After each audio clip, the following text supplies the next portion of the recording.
Hello everybody, and welcome to today's video, which is a weight loss method critique of the Zone diet.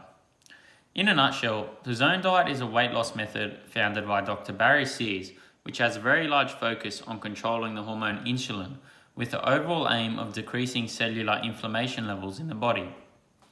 Very briefly, insulin is the hormone in our body that is responsible for regulating the use of sugar, or more commonly referred to as glucose, found in the food that we eat, particularly carbohydrates, and either use that food for energy or allow it to be stored for future use. The Zone diet is all about controlling the levels of diet-induced inflammation in order to reap the benefits of the diet, including, but not limited to, improving the ability to think, having better overall cognitive function, better sporting performance, maintaining overall wellness over extended lengths of time, being able to tap into your body's storage of fat in order to use it as energy, and also on more holistic front, to control and regulate hormonal balances in our body. Now this all sounds well and good, but how can we go about achieving all of these great benefits? Well, Barry Sears has broken down the Zone diet into three main principles, which individually are not enough to achieve the desired reduction in inflammation. They have to be included together collectively in order to achieve these desired outcomes. These three principles are as follows. Number 1, reducing inflammation with the Zone diet. Number 2, supplementing the diet with omega-3 fish oil. And number 3, supplementing the diet with purified polyphenol extracts. Principle 1, reducing inflammation with the Zone diet. The underlying factor that determines how well the Zone diet works for each individual is that of the implementation of the Zone diet principle number 1, the 40-30-30 rule. This is the principle that aims to regulate the way that we eat at each and every meal throughout the day, including both main meals and snacks. The 40-30-30 is a ratio which is indicative of how much carbohydrate, protein, and fats should be included in the individual's eating regime. The 40-30-30 ratio is the fundamental approach to the Zone diet, which states that 40% of the food that you should eat could come from carbohydrates, such as legumes, fruits, and vegetables, with the remaining 60% split by 30% protein, such as chicken, fish, and tofu, and 30% fats, mainly the monosaturated fats, such as nuts and avocado, which are commonly referred to as the good fats with the lower levels of triglycerides.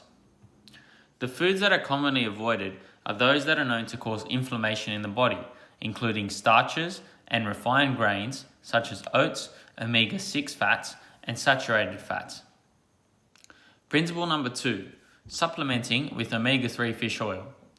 Omega-3 fish oil supplementation is aimed to target the residual diet-induced inflammatory levels in the body that are difficult to reduce alone just with diet. When we gain weight, this is due to inflammatory levels in our body being unbalanced, which is where omega-3s come in. They form the foundational hormones that we as humans require in order to combat inflammation. The focal point of reducing inflammation revolves around two key omega-3s, referred to as eicosapentaenoic acid, or EPA, and docosahexaenoic acid, DHA, which are both present in fatty fish such as salmon, as well as fish oil. They help minimize the production of hormones in our body that are inflammatory, promoting, and thus aim to collectively resolve inflammation. These supplements have the benefits also of improving overall brain health, vision, mood, and heart function.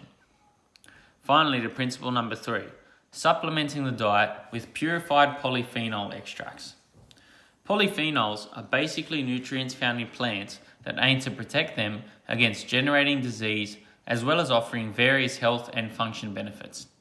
As with plants, they also offer us as humans various benefits when consumed through eating colourful fruits and vegetables such as berries and broccoli.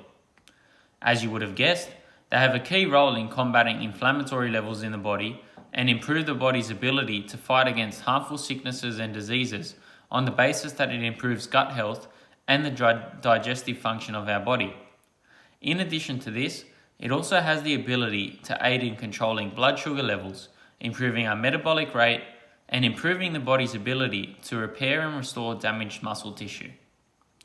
Sears' vegetable and fruit intake suggestion of 10 servings a day can be difficult to reach for a lot of people. As such, this means that supplementation in the form of pure and purified polyphenol extracts would be required to bridge the gap between the recommended daily serving and how much you as an individual can consume. Altogether, these three principles applied collectively aim to have the overall impact of reducing diet-induced inflammation in our bodies, serving as a platform to allow the critical bodily functions to work and thus aiding in the weight loss process, along with many of the other aforementioned benefits. However, as with any diet or eating plan, there are always going to be certain pitfalls or areas for improvement. The two main pitfalls that I have identified are as follows. Number one, a low caloric intake may not be suitable for certain people. And number two, the inability for individuals to maximize the concept known as nutrient timing. So the pitfall number one, low caloric intake. The zone diet ultimately substitutes a lot of the caloric-rich foods, such as refined grains and starches, for example potatoes, for fruits and vegetables with a very low caloric standing. With vegetables, when eaten in high amounts, they will ultimately increase the level of satiation for that individual, that being the feeling of being full. This results in very few calories being consumed. As such, you are bound to lose weight on the basis that your energy intake is a lot less than your energy expenditure. But how about for athletes that are required to expend lots of energy in order to meet the intense demands of their training regime, as opposed to just having a goal of losing weight? The zone diet would not help, but would actually hinder an athlete's or high-performance individual's ability to perform, as these individuals are required to expend a lot of energy.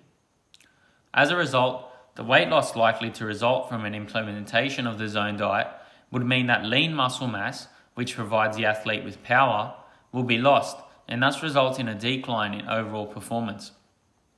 Further to this, the low caloric intake resulting from a lack of starches and grains which are high in calories will lead to an inability for the athlete to reach a higher caloric intake and therefore will not be able to support the more intense athletic regime that they follow on a day-to-day basis. Altogether, the low caloric intake of the zone diet can hinder certain high-performance individuals in meeting their goals and daily demands, thus making it unsustainable and undesirable. Pitfall number two forms the basis for nutrient timing and taking advantage of that. Nutrient timing is an athletic dieting concept that refers to eating at certain times throughout the day in order to maximize the body's ability to absorb the nutrients offered by the food you are ingesting. On the basis that the foods being consumed whilst on the zone diet are always in the macronutrient ratio of 40% carbs, 30% protein, and 30% fats, this could be detrimental to an individual's ability to make the most of the time of the day that they are consuming the food in order to achieve their desired goals.